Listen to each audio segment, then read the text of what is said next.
From the unexplained to the mundane, come join us on a journey to the fringe.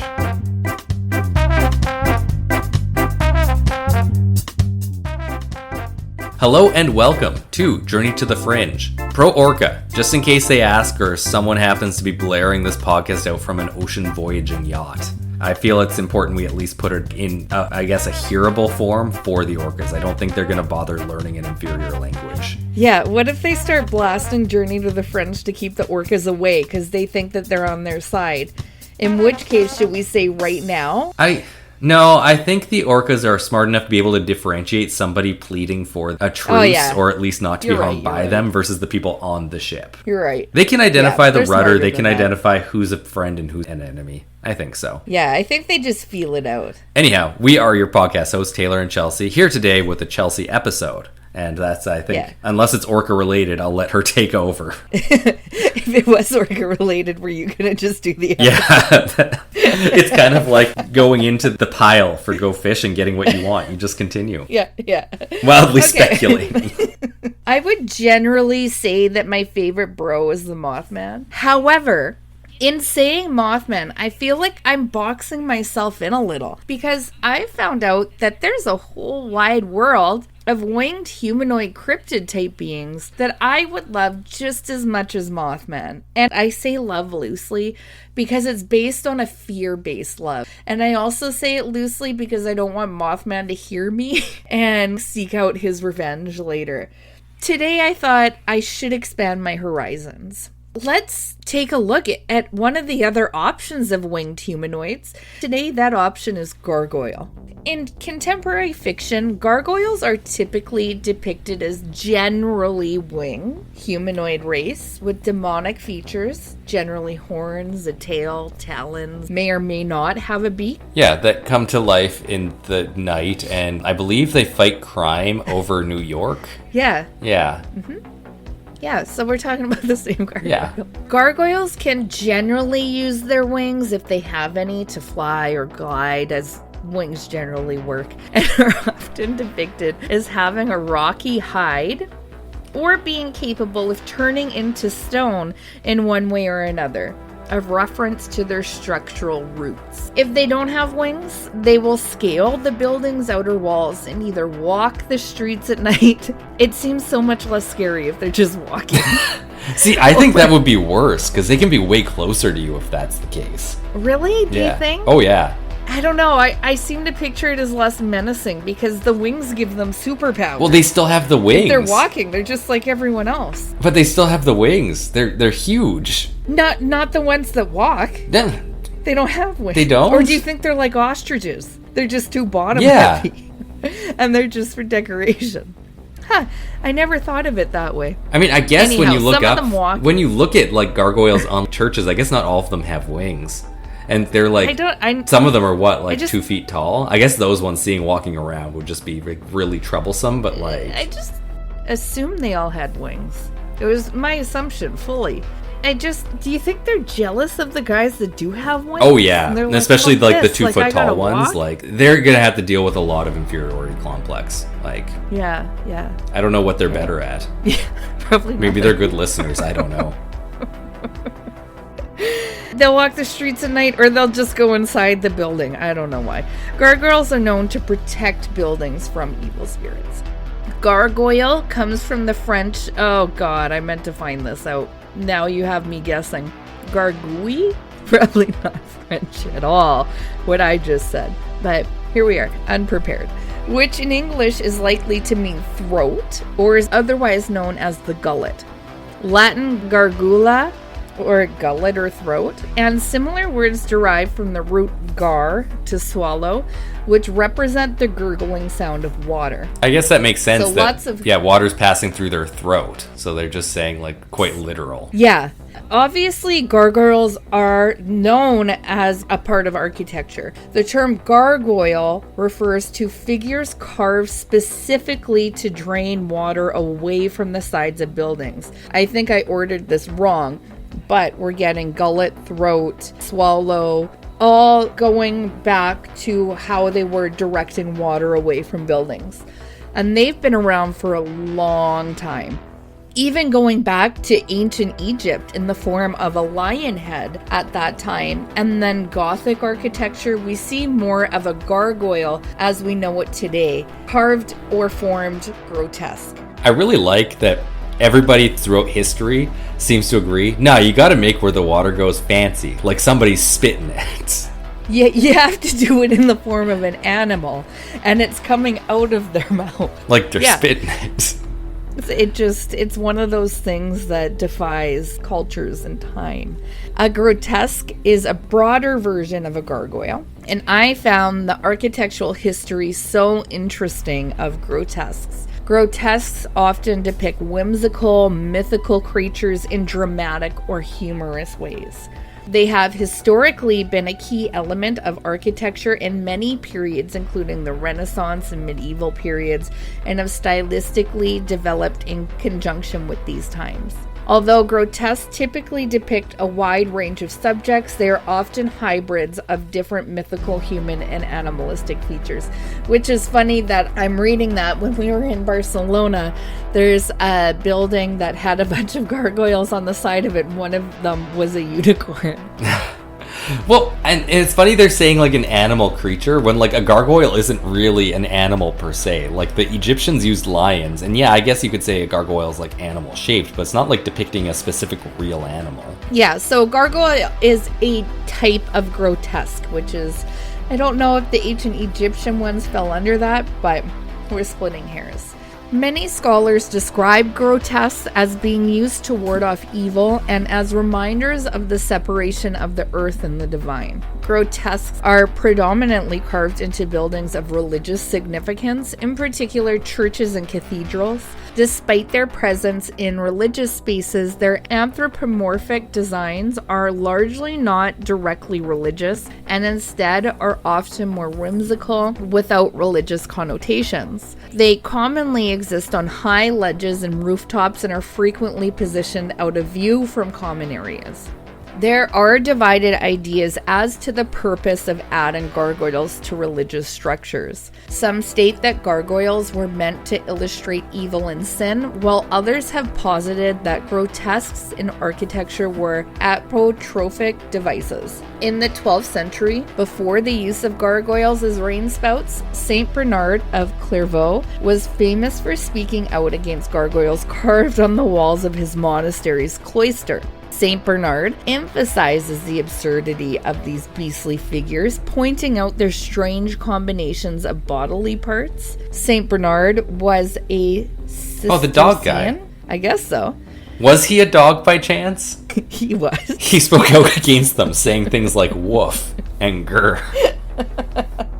Saint Bernard was Cistercian, meaning he was unimpressed by the more ornate and expressive decoration used in any given cathedral church. Because of this, he was repulsed by gargoyles and found them insulting to the church. Gargoyles, traditionally believed to ward off spirits, have inspired various interpretations over time. Some view them as remnants of pagan mythology, while others suggest they were designed to intimidate humans rather than demons. Yeah, I guess that makes sense. Why would demons be like intimidated by things that look like them, after all? Yeah. Such as the acid-spewing gargoyles at Amiens, meant to deter wrongdoers. Anthropomorphic gargoyles like harpies or cynocephaly symbolize the punishment of sinners. Others serve purely decorative roles, like the monkey statue of Jacques Coeur's palace, reflecting the personal tastes of exotic influences. Ultimately, gargoyles likely held different meanings depending on their context, and viewers should avoid assigning a single purpose to all of them. As Lester Brittingham cautioned, Wait. Gothic sculpture is, He said we shouldn't assign like one purpose to all of them, but isn't like every one of their purpose to spew water? Like in name-wise? Yeah, I was going to say that once I got to the end. I'm pretty sure that was the purpose of them. Sounds like some of the people just didn't like the way they looked. Maybe it scared them. Maybe that's the person who came up with this intimidates me and not the demons. Yeah, maybe. As Lester Burbank Britahan cautioned, Gothic sculpture is rich in symbolism, but overinterpretation should be avoided. You ever hear that, like in art history? Don't think too much about it. Like, don't overthink this. It's Gothic sculpture. It is not to be overthought. If anything, don't overthink Gothic architecture. A French legend tells of Saint Romanus, a 7th century bishop of Rouen,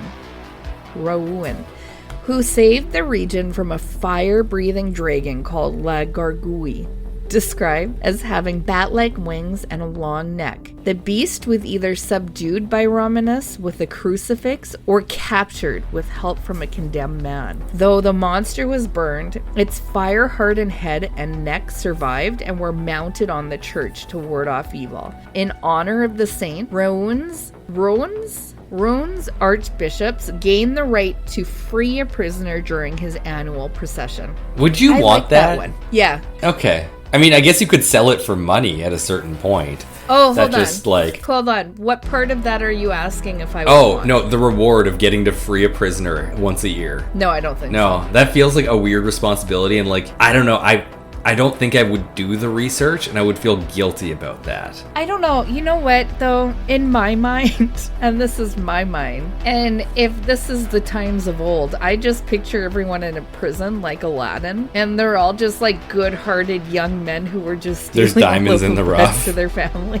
So, yeah, who are actually diamonds. But then are you going to put the effort in, or are you going to feel like, I don't know, last minute you're going to try to like guess, or are you going to just accept like whoever pays you to say like, my kid didn't do this, here's $20, free him? It could be a mix of both. I'm just going to, like, it depends. It doesn't feel like a reward. It feels like a responsibility. It does. And it depends on what I have going on in my life in that time, I gotta say. And how much thought and time I had to put into that thought. But also, now that I think about it, they didn't seem to put any like asterisks on that power. So you could, the day before you get to use that power, you could go commit any crime that the punishment isn't like instant death. And then you could say, I'm the person I want to free. That's true, but I mean, you're putting a lot. The town's probably all prisoners. You don't know how many prisoners there are. That would be banking on that you're the only prisoner. No, you get to pick, right? Oh, if you picked. Yeah. Oh, yeah, I'd be the one committing all the crime. Yeah. I mean, you don't want to spend like the whole year in there, but like you just commit close to your like annual I get to pick, and then just say it's me. I picked me. Yeah. Do you know how many people I'd be threatening in those few days coming up to the procession? Like, don't fuck with me. I could murder anyone and let myself out of jail in 2 days. We could only wish. Times were so simple. Anyhow. I know I did describe what gargoyles look like a little bit, but I'm going to do it again because this is about gargoyles after all, and I feel like you really need to know what they look like. They're creatures who ward off evil spirits and presence. Sorry, I was expecting the next words out of your mouth to be like, Disney describes gargoyles as. In Aladdin. I don't know why it said presence there.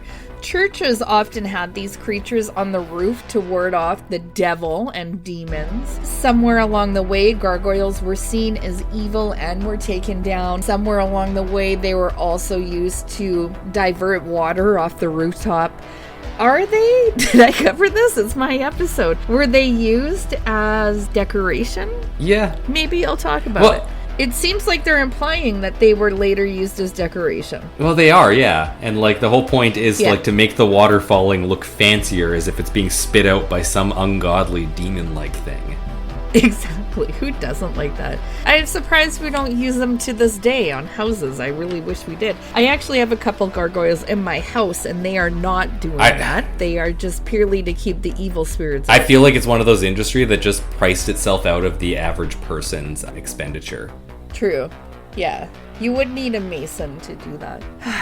Gargoyles are guardians, protectors, and they do no harm to anyone. Gargoyles are often seen as evildoers and often hide in the shadows to do this, which is directly contradicting what I just said. Gargoyles have been known to step in the light for someone strongly willing to see them and have been known to bond with anyone who truly believes they are good. Oh man, so like this is all just evidence that none of us truly believe enough, I guess. I really do feel like I do believe in them. Yeah, or did like most people that listen to So- this podcast have like a very different understanding of gargoyles, and they're like, yeah, these things are real. Like you just like them so much, and we're just the outsiders who don't think of them as anything but stone.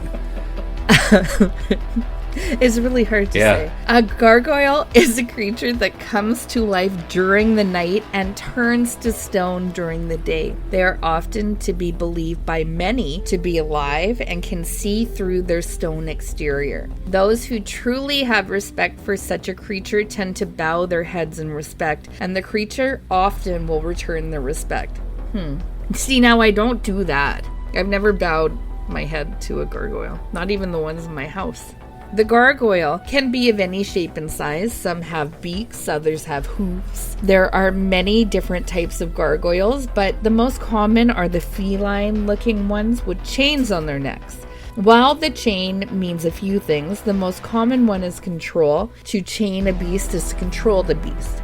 Gargoyles, while enjoy being bonded to someone, often do not like being controlled. They also will never harm anyone in any way for anyone. Gargoyles are often the best guardians and protectors because not much can harm them. And you know, in just thinking about it, this isn't a part of my notes or any of the research that I've done, but when you look at architecture, there's nothing really other than a gargoyle that is put onto a building like a gargoyle. And of course, anything that has a face, I would say, just theorizing here, you would think something on a building like that would be given realistic characteristics, that they come alive at night or something like that, because Well, especially when you make them like creepy like that. yeah, I mean, even if it wasn't like, oh, I guess they're statues. I didn't think of that. There are statues. Do people think of statues like that? I think there's one episode of Doctor Who where it's like the entire concept of the episode is when nobody's looking at a statue, they can move. Yeah, like today's special. Yeah. Like you put on a hat. And Who I'm sure stole it from Swedenborg or something. Probably. I'm focusing on gargoyles in this episode. There are other popular legends around them that I'm not going to focus on too much here, but here is a little snippet for your consideration. Golems. They are usually made of magically animated or transformed stone, but have animal or chimera traits and are often guardians of a place such as a cathedral or castle. They can also be depicted as vessels for demonic possession or as a living species resembling statues. Most fictional gargoyles throughout the 20th century have been evil creatures or horror villains, but the notion of gargoyles as heroic defenders gained popularity in the 1990s following the animated series Gargoyles. And it is not uncommon to see them depicted as sympathetic characters who may work together with humans. Yeah, you know what? Now that I think about it, there's not that many works of like movies or TV shows that I can think of where gargoyles are bad guys, despite the fact they look like bad guys. Yeah, and I think that just comes back to the legends around it, that they're protectors. With that being said, let's talk sightings, the best part of any episode. And before we go too far, I'm pretty sure one of the Mothman sightings in Chicago described it as gargoyle-like. Yeah. Okay, good. It did. I think that's a part of what's happening in Chicago as well, and I Too many talk churches? about that a little Gotcha. bit, I think. Yeah. Well, what with the Pope being from there and all? Is that why they picked him? Is that why they've been rising up so much? Is because the Pope needs to be from there or they'll keep rising or something? Did the gargoyles elect him? Hold on. How many gargoyles are on the Catholic Church? The Vatican. Is it run by gargoyles? We'll never know. They would never tell us. Now let's talk sightings. First, I'm going to focus on a rather large encounter of the Butler Gargoyle in Butler County, Pennsylvania. The Butler Gargoyle is described as a towering winged humanoid with a grotesque appearance. This creature has been sighted sporadically since at least 2011, with some accounts stretching back to the early 1990s. But is this creature a genuine paranormal entity, a product of folklore, or simply a case of mistaken identity? Let's dive into the mystery of the Butler Gargoyle and uncover what makes it one of Pennsylvania's most intriguing cryptids. The Butler Gargoyle is a cryptid primarily associated with the towns of Chicora, East Brady, Rimsburg and Keppel's Corner. Witnesses describe it as a humanoid creature standing 7 to 9 feet tall with a muscular build, leather-like or pale grayish skin, and bat-like wings. Its head is often reported as flat or resembling a bicycle helmet. Well, those are two very weird things. Sometimes with a ridge or pointed ears, and its face has been described as smashed, swept up, or even absent. The creature's claw-like hands, backward bent legs, and deliberate movements contribute to its eerie demonic appearance, earning it comparisons to traditional gargoyles and even the Mothman. Unlike many cryptids, the Butler Gargoyle appears unafraid of humans, with witnesses noting its calm, purposeful demeanor. It is typically sighted at night or twilight, often crossing roads, standing in fields, or disappearing into woods, adding to its mystique as a creature of the shadows. So let's talk the first documented sighting. The most widely recognized first sighting of the Butler Gargoyle occurred March 18, 2011. On a rural road between Chicora and East Brady in Butler County. It's always a businessman. A businessman driving at night initially mistook the creature for a deer. Oh, fuck. But was stunned to see an 8-foot tall figure cross the road in just 3 steps. He described it as muscular with leather-like skin, darker tan or light brown, to be clear, a flat head with a ridge, pointed ears, claw-like hands, and wings tucked against his body. He is seeing incredible detail on this. The creature did not look at him and walked into the woods, leaving the witness shaken. The encounter was reported to paranormal researcher Stan Gordon, as noted in Cryptid Quest. Sounds very official. Some sources, such as Cryptid Wiki, mention an earlier sighting in June 1993 near Allentown, Allegheny County, where a group, including a man named John, his girlfriend's son, and son's fiance, saw a 7-foot tall creature while looking out at Baker's Point. This creature was described as fur covered with wings, a protruding jaw.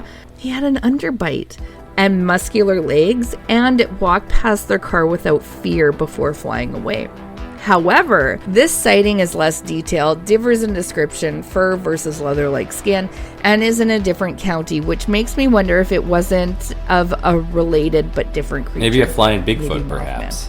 You know, I wouldn't rule that out. Maybe they're just not reporting on the Bigfoot with wings. The 2011 sighting remains the primary starting point due to its detailed documentation and subsequent reports, and I would agree, that first sighting, the detail on that's incredible. Following the initial March 18, 2011 sighting, several other reports emerged in Butler County suggesting a cluster of encounters. These were documented by Stan Gordon and shared on platforms like Phantoms and Monsters. March 26, 2011, Keppel's Corner. 2 witnesses stopped their car in shock as they saw an 8-foot tall dark tan creature with a smashed face, muscular build, long arms, claws, and wings leap across the road. The witnesses were so convinced of their sighting that they offered to take a lie detector test. March 2011, East Brady, a motorcycle rider approximately 75 feet away encountered an 8 to 9 foot tall creature with very dark leather skin, swept up eyes, a pointed head, wings, and muscular build. The creature bolted into the woods, and the witness described it as straight from hell. I'm just picturing what he just described, and I don't even know what swept up eyes and a pointed head would even fucking look like. What?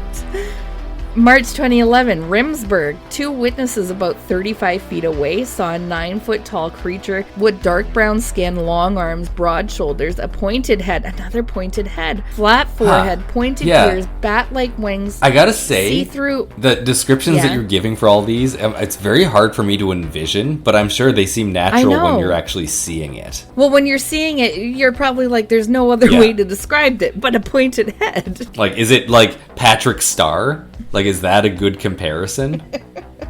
I guess, now that you say that, yes. Bat-like wings with see-through mesh and 4 claw-like fingers. Jeez. Its eyes were squinted and swept upwards. With a slit-like mouth. The witness also described it as straight... Am I reading the same thing? I guess. They had a lot of description. Yeah. as noted with its abnormal arm movements. The original witness from March 18 reported 2 additional sightings. Early April 2011, on the same road in daylight, the witness saw the creature hunched beside a hay bale, appearing 3 feet taller than the bale. Holy shit. It had a grayish cast, black claws on the ground, and wings above its shoulders, staring directly at the witness. Oh no, I don't like that. And see, Chelsea, just to bring it all back now, that is a walking gargoyle. That is terrifying. It's not flying at this point. No, he has wings. No, he has wings, but he's not flying. But he has wings. April 2011, mid-April 2011, he saw him at dusk, 500 yards from the previous sighting. The witness saw the creature from the side and back as it entered the woods. These multiple reports in a short period fueled speculation about the creature's presence in Butler County.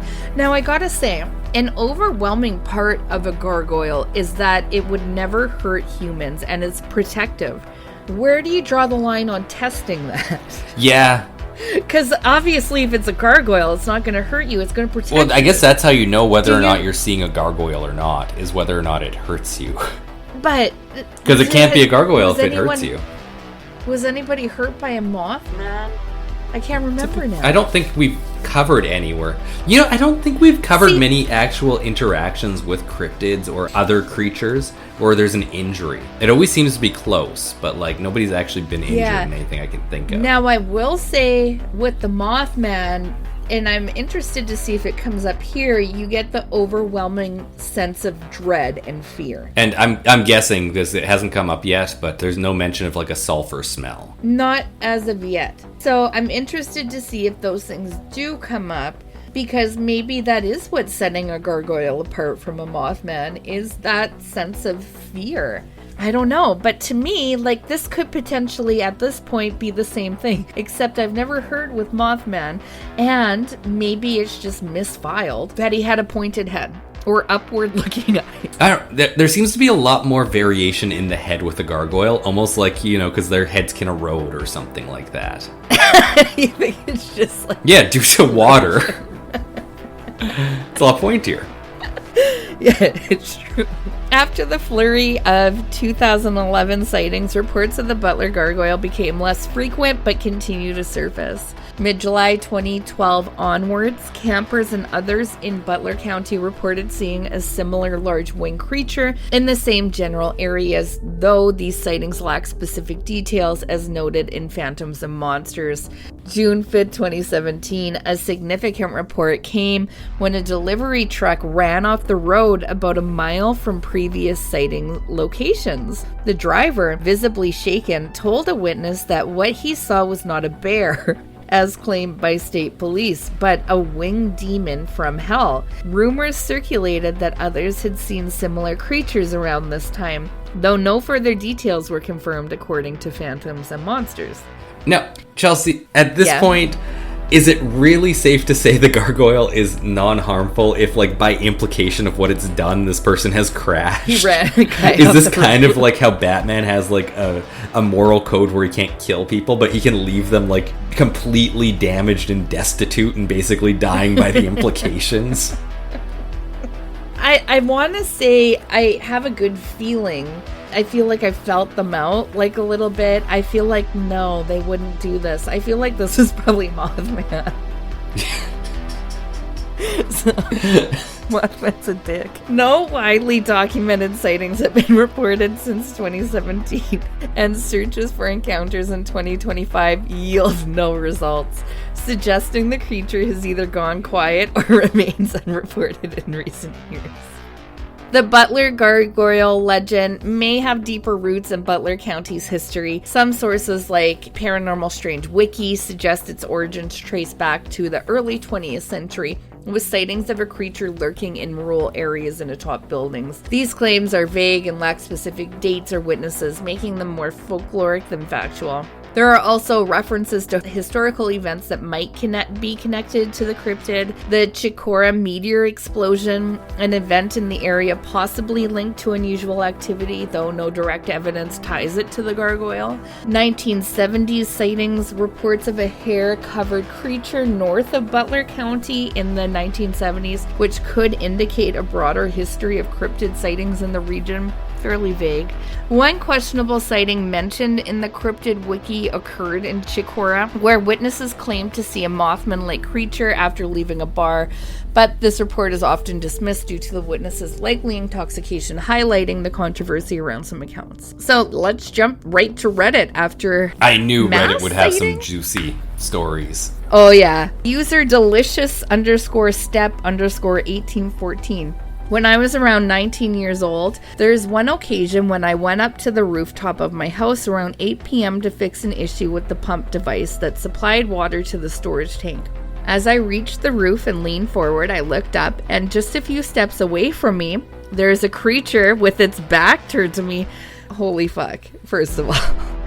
Based on other stories I've read or heard, I could compare it to something people call gargoyle, or maybe a Mothman. I saw how the full moonlight reflected off its head, which seemed to have a texture like black leather. I could make out Do you think they're wearing a suit? This one might be, but overall, no, I haven't gotten that feel from gargoyle sightings so far. Well, they keep saying it's like leather. What has skin like leather? Like literally nothing. Cows? We literally make leather from skin, Chelsea. Yeah, that's true, but I wouldn't, go up to a live cow and be like, wow, leather. Well, if it didn't have hair, though, you would see the skin and it would be thick. What about a rhino? That's true. Okay. Or hippos. I misspoke. Yeah, I misspoke. Which I would say would be the most rock-like of mammals, in fact. It's true. It does have rock-like skin. Okay. Black leather skin. I could make out pointy ears and a pair of protrusions that I assumed were wings. Okay, so tiny wings, if he's calling them just a pair of protrusions. Everything happened so fast. From the moment I climbed onto the roof, looked up, and saw it, I immediately made a sound of confusion. Huh? Which caused that thing to instantly turn around. The last thing I remember was a pair of yellow eyes and a sort of Batman-like effect, and it raised its wings over my face. What's a... I hate that. This wings had to be bigger than just little nubs on his back then. And what is a Batman-like effect? I don't know. Did music start playing? By John Williams. And he talked in a real deep voice. I do know someone who does a good Batman voice. It's probably like that. I'm certain I experienced a time lapse because of feeling the flapping of wings over my face. I lost my balance backwards, falling off the edge of the roof. This is for sure Mothman. This is in no way Yeah, gargoyle. I almost feel like the ones where there's passive severe injury to people, it's Mothman, you are right. He seems like the kind of dick who won't hurt people directly. Yeah, I'm just getting the vibes now. We've never actually covered that with Mothman, but knowing how gargoyles are now, I just feel like that's Mothman. But when I landed, it was like I had just dropped down hard onto my butt in a completely different position on the rooftop. What? I quickly looked around, but I couldn't see anything. I think it must have been the adrenaline because I got off the rooftop almost in one jump. What the fuck is this I thought he guy fell doing? from the rooftop. I thought he fell, but I don't think. And now he's jumping off the roof, using the edge for support, and ran into the house feeling extremely disoriented and confused. Was he Mothman? Was there maybe 2 levels of roof that he fell from one roof onto the lower roof? But I feel like he should have explained that. It doesn't seem like he did fall. I even started doubting whether I had really seen anything at all. But that whole night, I couldn't sleep just thinking that maybe I had seen something and that it could come back and visit my house. What an odd way to put that. So no dread there at all. But also this person kind of had a very verbal right? When he saw the wings. Yeah, this is a weird guy. Huh? This is a weird guy. Yeah. When I told my mom, all I got were skeptical expressions. I only told one of my friends, and I haven't shared the story with anyone else since. Greetings from Mexico. Okay. Next story. Good for him. I have an experience I would like to tell you about. I did not know this site existed. Reddit? And I was telling my brothers about it a few weeks ago at my son's birthday party. In brackets, they were laughing at me. I live in Itasca, Illinois. And 2 years ago, in August 2020, I went out at about 9 p.m. at night and was putting something in my car. About 50 to 75 yards away, I saw something land in the street.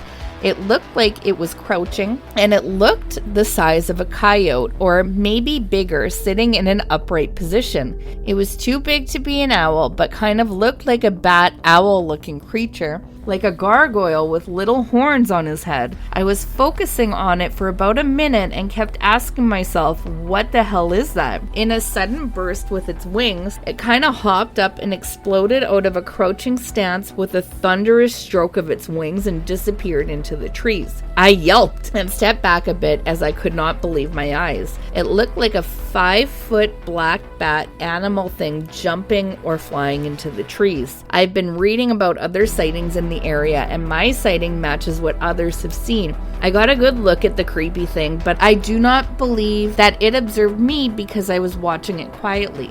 Strickler was able to interview the man via telephone. Oh, this is from Phantoms and Monsters. Quote, the witness stated that he was quite surprised when he noticed the creature. Strickler said it was crouched under a fairly bright streetlight and about 50 yards in front of him in his neighborhood. This location is approximately 2 miles west of O'Hare International Airport. As he watched, it was apparent that it had bat-like wings and that the face was similar to a gargoyle's depiction with small horns on its head. The coloring was gray to black. There was no eye color recognized. The man reportedly went on to tell Strickler that the creature stood 5 to 6 feet in height and that the body was somewhat emaciated but defined. Interesting. The arms were attached to the wide wings that spanned far off the body.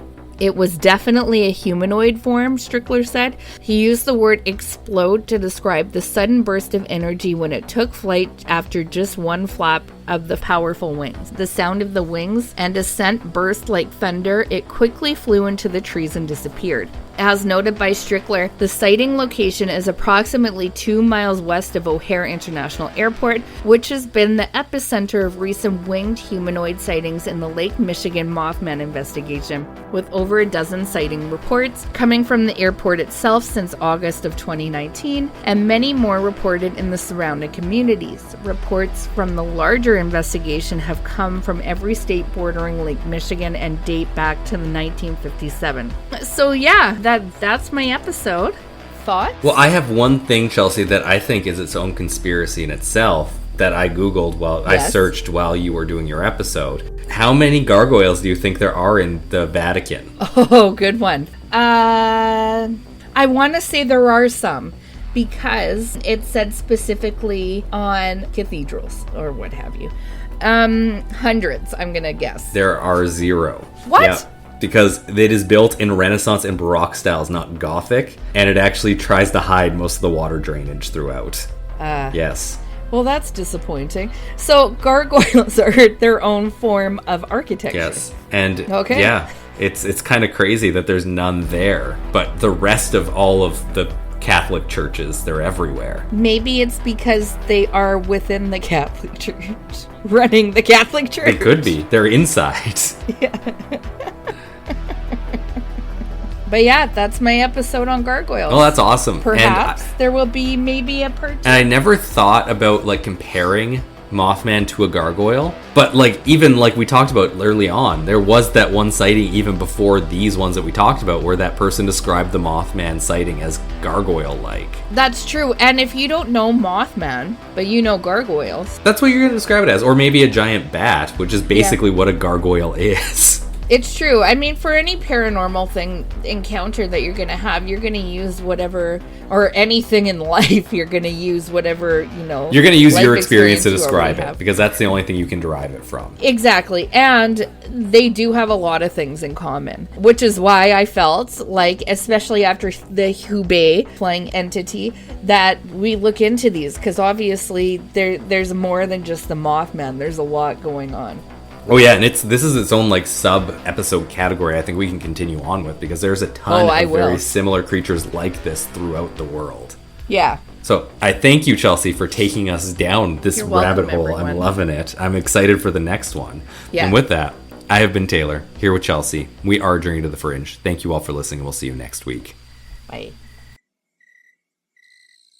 Thank you for listening to Journey to the Fringe. If you have liked what you have listened to, please like, share, subscribe, or follow, depending on what venue you are listening to us through. Also, please, if possible, leave a 5-star review, as that really helps us in the algorithms. Should you wish to interact with us, please check us out on your social media of choice. I bet you we are there. And if you really want to communicate with us and give us ideas for new episodes, or tell us that we're wrong and terrible, either way, please send us an email at journeytothefringe@gmail.com. For now, I'll see you in the next episode.